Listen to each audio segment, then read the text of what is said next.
Hey, Methodist, what's up? We're going to talk about multiplying and rational numbers. Talking about multiplying rational numbers. So the first example I want to look at is if we had 5.9 times a negative 9.7.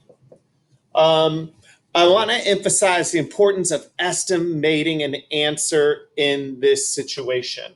Okay, so a problem like this would be take some time multiplying it out on with paper and pencil with the decimals. So what I want to emphasize, because I think that's the work of a calculator, is the importance of estimating, right? So you know the ballpark.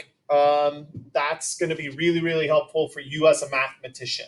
So if we say 5 9/10 is about 6, rounding up, and a negative 9 7/10 is about 7, we're going to see that our estimated answer is a negative 60 as a value. So we know that it's going to be in that ballpark.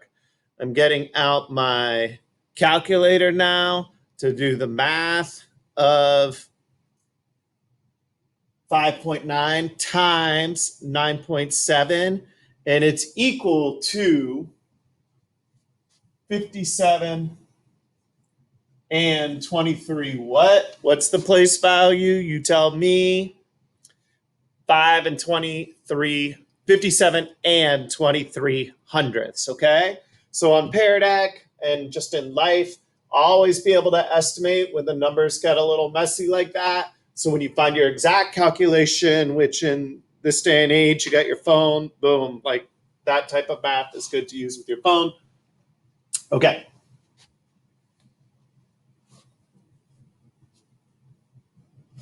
So let's look at one more example there.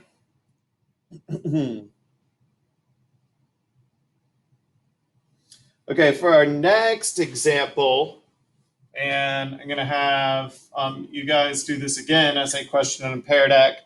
If you had 4 1/10 times a negative 7 2/10, and then multiplied by 1 98 hundredths, and this would take some time, right? That would be a lot of lining up your columns like you've done in primary grades on lining up place values, and lots of ways to sort of get mixed up on paper and pencil doing that with all of those digits.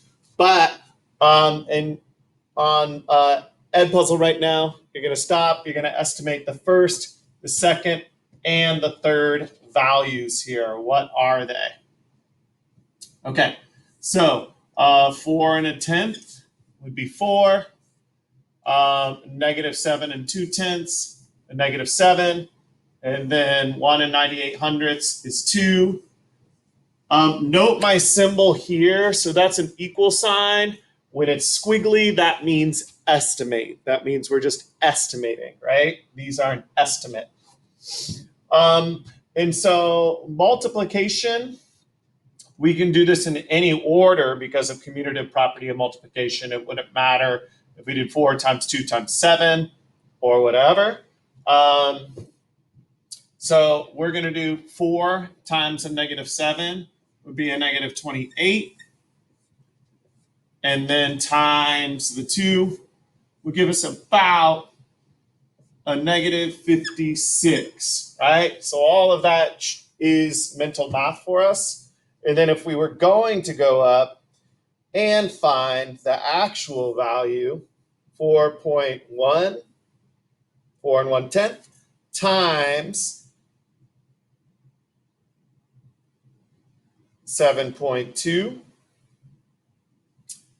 times, that would give us a negative 29. I'm going to put it up here. That would be a negative 29 and 52 hundredths, just so I don't forget it. Again, that was a positive times a negative. And then times 1/98 is equal to a negative. Now we've done a negative times a positive. So our final value being a negative 58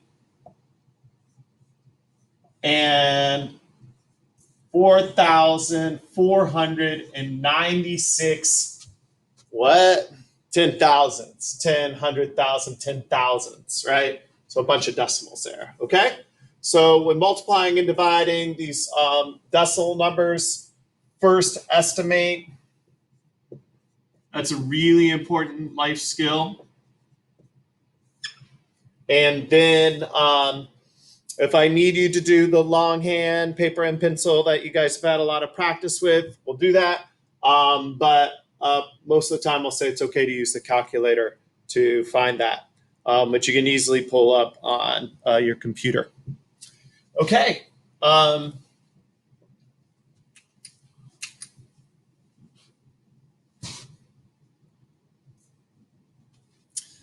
And that's it for that one. There'll be a part 2.